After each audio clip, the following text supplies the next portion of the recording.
ఇది మన కంద పెండలం దుంపలో దాదాపుగా మనకి రాంబాబు నాయుడు దగ్గర 8 రకాలు ఉన్నాయి. యాక్చువల్గా మనకి భారతదేశంలో దుంపలు వాడేవి ఇలాంటి 48 రకాలు ఉన్నాయి. యాక్చువల్గా మనకి పురాణాల నుంచి చెప్తుంది ఏంటంటే 60 రకాల కందమూలాతులు ఉన్నాయి అంటారు. ఆ కందమూలాతుల్లో ఇది ఒక రకం. ఇది నాగలి దుంప అంటారు, ఇది నాగల్లాగా ఉంటారు. అలాగే ఇది ఏనుగు తలకాయ వస్తుంది, కాకపోతే ఇది ఒక రకమైన పెండలం. ఇట్లాంటి ఇవన్నిటిని కలిపి మాటంగ దుంపలు అని ఇలా భాషలో చెప్పేది. మాటంగ దుంప ఇలాగ ఇవన్నీ విత్తనాలన్నీ రాసి ఉన్నాయి. గోరుచిక్కుడు,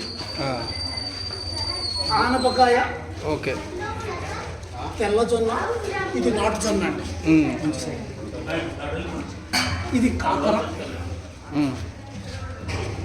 ఇది చుక్కకూర, ఇది కణుపు చిక్కుడు, కణుపు చిక్కుడు, ఇది ఉల్లిపాయ. ఓకే, ఉల్లిపాయకి ఇలాంటి విత్తనాలు ఉంటాయని ఇప్పుడు ఫస్ట్ టైం నాకు తెలిసిందండి. ఉల్లి విత్తనాలు సార్. ఓకే, ఇది పాలకూర అండి, ఈస్ట్ గోదావరి లంకల్లో తెచ్చింది. ఓకే, నాటు వెరైటీ 100%. ఇది పొట్లకాయలో పెద్దకాయ అండి, పొడవకాయ వస్తుంది. పొడవకాయ, ఓకే. ఇది చిత్రాడ బీరకాయ, ఇది నేటివ్ చిత్రాడ విలేజ్ లో ఉన్న సీడ్ అండి. ఇవన్నీ మన దేశీయ విత్తనాలు. ఈ దేశీయ విత్తనాల తాలూకా పట్టుదారు, ఈ పెద్ద మినుములండి, మినుములు, ఈ కొండ పొడమ అండి, ఇది మన చేమదుంపలు అండి, ఇది కొండ మిరప అండి, ఇది మన వస అండి, పిల్లలకు పడతారు మాటలు రావడానికి. ఇది నల్ల నువ్వులు, సెస్మే సీడ్స్. ఇది ఎరుపు అనువులండి, ఇది రాజ్మా చిక్కుడు అండి.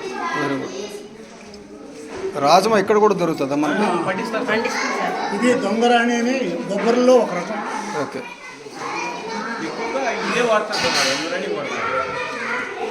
ఇది ఛాయ్ పసుపు అండి. ఓకే, అది ధాన్యాలు. ఇది ధాన్యం సార్, నువ్వులు, బార్లీ అలా ఉంచాడు, పర్వాలేదండి. చూస్తున్నాను ఇలాగ చూస్తే అలాగా బ్యాంబో సీడ్స్ చూసారండి. బ్యాంబో సీడ్స్, ఇక వెదురు విత్తనం చూడండి. అవును సార్, ఇలాగ రకరకాల విత్తనాలు, మన దేశీయ విత్తనాలన్నీ ఇక్కడ అంటే దాస్తున్నారు. దాచి ఎవరికైతే పండించుకుంటారో వాళ్ళందరికీ ఇస్తున్నారు. ఇదంతా దేశీయ సంపద. చిక్కుడుకాయలు, మన జీడిపప్పు, మొక్కజొన్నలు, రకరకాల ఇన్ని రకాల పంటలు ఉన్నాయని సంగతే మనకు తెలియదు. మనకు తెలిసి బొబ్బర్లు, బొబ్బర్లు, అవును. థ్యాంక్స్ అండి. మీ పేరండి? నా పేరు Srinivasarao, agriculture coordinator, individual seeds development.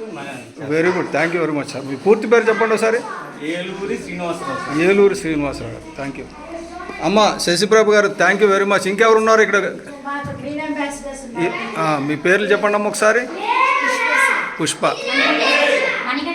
మణికంఠేశ్వరి, కుమారి, సావిత్రి. సో మొత్తానికి చాలా మంచి కార్యక్రమం చేస్తున్నారమ్మా. ఇన్ని విత్తనాలు ఉన్నాయన్న సంగతి కూడా ఈ కాలం పిల్లలకు తెలియదు. సో మనకి ఇన్ని విత్తనాలు, ఇంత సంపద ఉందని చెప్పేసి, జ్ఞానం లేని మనిషి పునాది లేని ఇల్లు లాంటి వాడు అన్నారు కదా, ఇక్కడ జ్ఞానం వచ్చేటట్టు చేశారు. అంబేద్కర్ విగ్రహం దగ్గర పెట్టి ఈ రాయమానపాకల అనే గ్రామానికి 6 నెలల కిందట విత్తనాలు పంపిణీ చేయడానికి శశిప్రభ మేడం నన్ను ఇక్కడ పంపించారు. ఆ రోజు విత్తనాలు పంపిణీ అంత కార్యక్రమం అంతా అయిపోయిన తర్వాత మామూలుగా మాట్లాడుతుంటే ఈయన వచ్చారు నా దగ్గరికి. అయ్యా, మాకు ఒక వాగు వెళ్ళిపోతుంది నీళ్ళని, మాకేమన్నా ఒక చెక్ డ్యామ్ కడితే పొలాలకి నీళ్ళు వస్తాయి అని అన్నారు. సరే అయితే చూద్దాం పద అనగానే మీరు కొండెక్కుతారా అని అడిగాడు ఈయన. అదే ఎక్కుదాము అన్నాం. అనగానే ఈ కొండెక్కి ఇక్కడ చెక్ డ్యామ్ కడదామని మొదట నిర్ణయం చేస్తాం. అతని పేరేటండి? కర్రయ్య.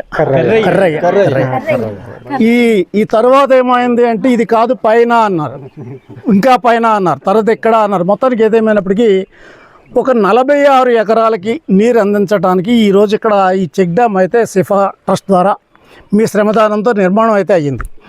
అయితే నన్ను ఇక్కడే తీసుకొచ్చిన అసలు విషయం ఏంటంటే మీ 12 గ్రామాలని విత్తనాల గ్రామాలుగా తీర్చిదిద్దాలి. ఇక్కడ నుంచి ఏదైతే ఆరావళి పర్వతాలలో విత్తనాల కోసం దేశం నలుమూలల నుంచి వెళ్ళి కొనుగోలు చేస్తున్నారో అలా లంబసింగి పంచాయతీకి విత్తనాల కోసం వచ్చేలా చేద్దామనే ఆలోచన చేసిన తర్వాత మన ప్రెసిడెంట్ గారి చేత వాళ్ళ గ్రామంలో ఫస్ట్ మొక్కల పంపిణీ అనేది చేయించడం జరిగింది. తర్వాత 12 గ్రామాల్లో కూడా మొక్కల పంపిణీ చేయడం జరిగింది. వంకాయ, అదే వంజంగి వంకాయ, తర్వాత బాపట్ల వంకాయ, తర్వాత శ్రీకాకుళం బత్తిలి వంకాయ, ఇలా 4 రకాల వంకాయలు, అలాగే బాపట్లకు సంబంధించి పచ్చిమిర్చి, అలాగే మన నాటు టమాటా, ఇలాగా బంతి మొక్కల పంపిణీ అనేది చేసాం. అన్ని గ్రామాల్లో చాలామంది చెప్పడం ఏంటంటే ప్రధానంగా మన పిల్లలు వెళ్ళి ఆ ఫోటోలు తీసుకొని వస్తున్నారు. అన్ని చోట్ల కాయలు బాగా కాసాయి సార్, నాటువి అన్నారు కానీ బాగానే పంట పండింది సార్, ఇదిగోండి ఫోటోలు, ఇగో ఇలా ఉన్నాయి, ఇదిగో ప్రెసిడెంట్ గారి దగ్గర కూడా ఉన్నాయట. అందరూ పంటలు పండించారు. సో అంతకన్నా మించి ఇప్పుడు ఈ 46 ఎకరాలలో మనము ఎవరు ఎప్పుడు వచ్చినా పంట కనిపించాలి. దానికి కర్రయ్య గారు, తౌడయ్య గారు వీళ్ళంతా కూడా అందరినీ కల్పించి చేయించగలగాలి. ఎందుకంటే ఇక్కడ మోడల్గా ఎట్లాంటి వ్యవసాయం చేయాలి అన్నది మన దుర్గాప్రసాద్, భాస్కరు, తర్వాత రాజు, ఈ కొత్తగా అమ్మాయి వచ్చింది, వీళ్ళంతా కూడా చేయడానికి మీ అందరికీ ఎడ్యుకేట్ చేయడానికి ఆలోచన చేస్తూ ఉన్నారు. కాబట్టి ఆ విధానంలో పెంచి దీన్ని ఒక మోడల్గా తయారు చేయాలని అందరినీ కోరుతున్నాం. నేను సిఫా ట్రస్ట్తో దాదాపుగా 2006 నుంచి కలిసి చేస్తున్నాను.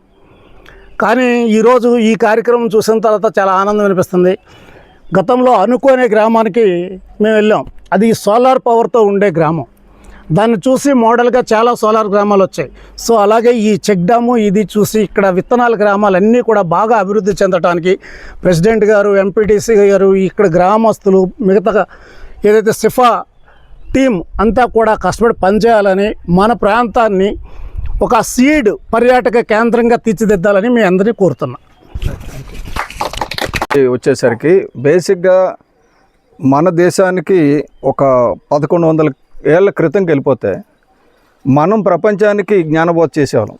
మనం ఎవరి దగ్గర ఇంపోర్ట్ చేసుకోలేదు. మన దగ్గర నుంచి అందరూ బట్టలు, ప్రపంచానికి బట్టలు 3వ వంతు బట్టలు, అంటే మొత్తం ప్రపంచం ఎంత ఉందో దాంట్లో 3వ వంతుకి బట్టలు మనం సప్లై చేసేవాళ్ళం.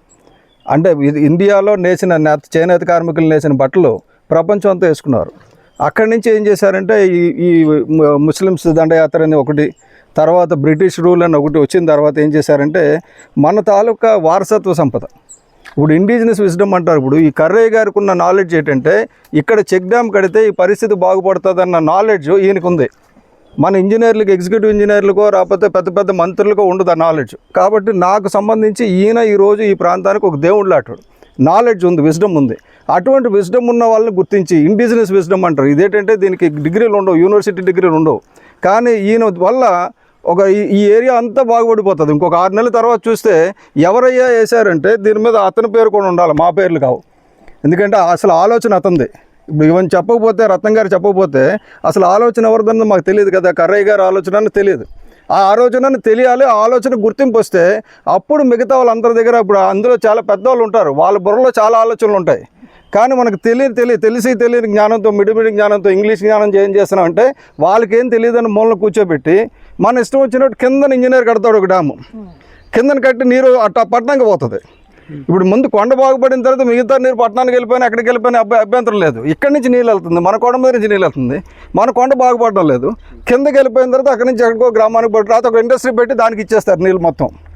అలా కాకుండా మన గ్రామంలో ఇంకా ఎక్కడెక్కడ చిన్న చిన్న చెక్ డ్యామ్లు, మీరు ఒకటి గుర్తుపెట్టుకోండి, ఇది ఒక జీవనది లాంటిది.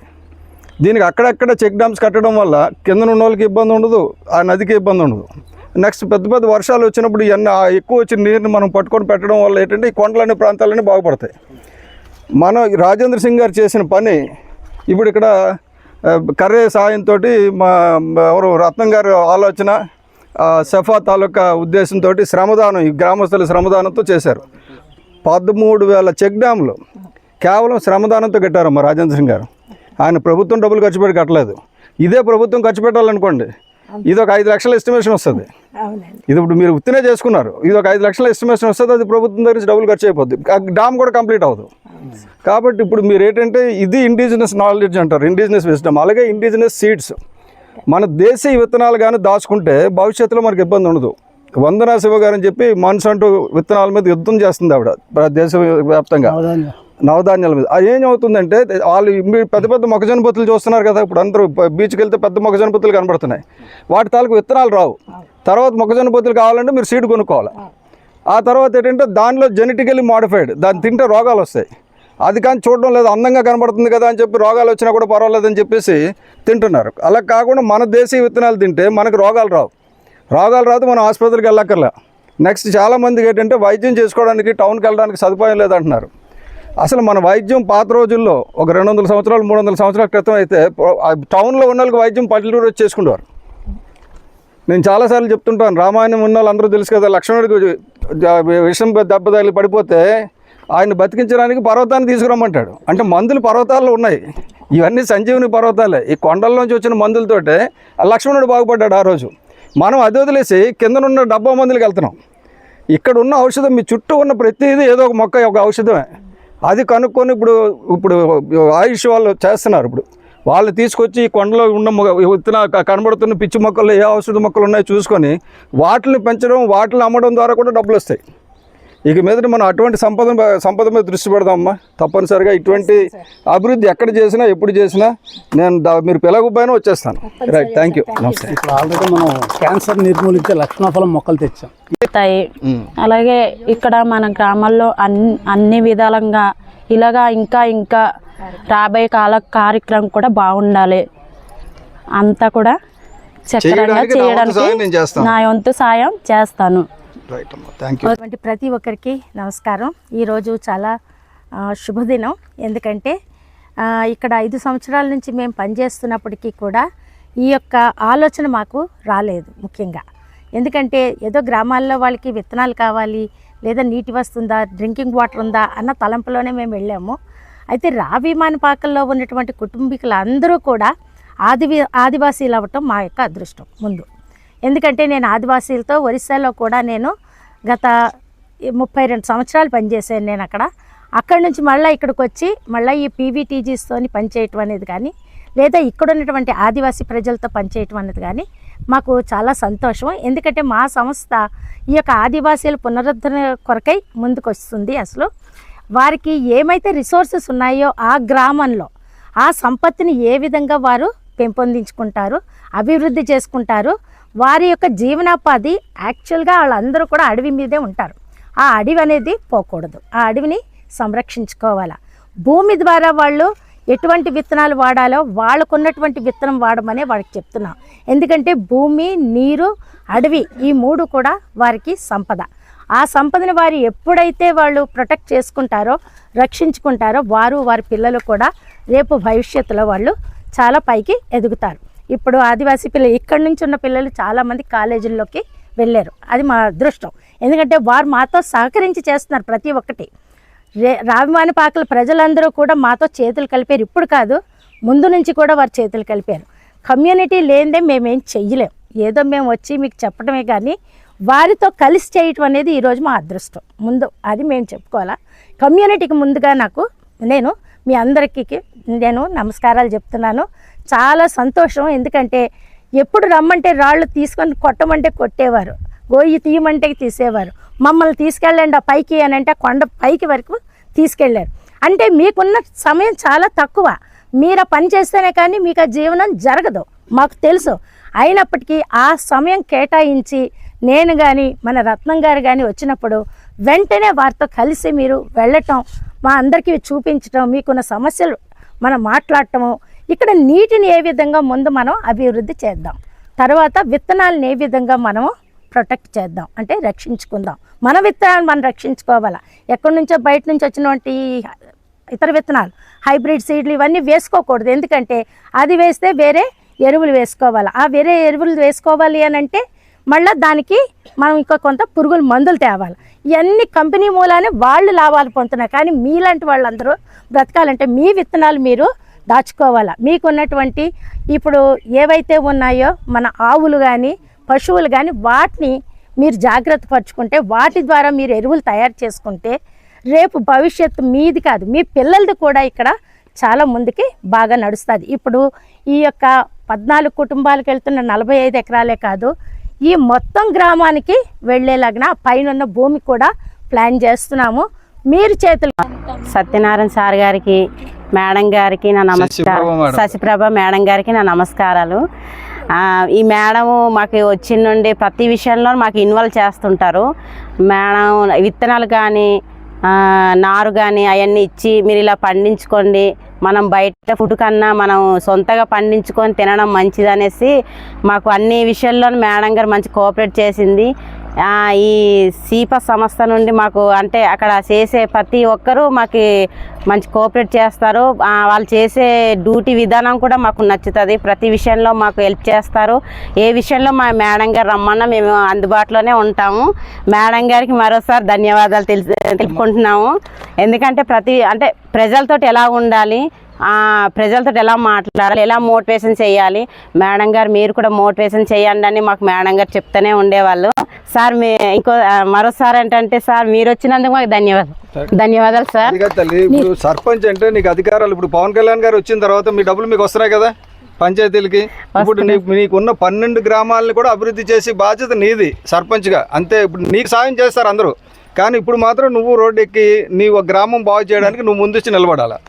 సరే సార్, మేము ఎప్పుడు అందుబాటులోనే ఉంటాం సార్. ఏ విషయంలో అందుబాటులో రైట్. వచ్చిన పెద్దలందరికీ నా ధన్యవాదాలు. అలాగే మా సార్ గారికి ధన్యవాదాలు. ఇక్కడ మనకి ఎందుకంటే ఈ సిగ్డే కట్టారు, అంత బాగుంది. మన ఊరు బాగుండాలని, మనం బాగుండాలని అంతా కలిసిగట్టిగా చేద్దాము.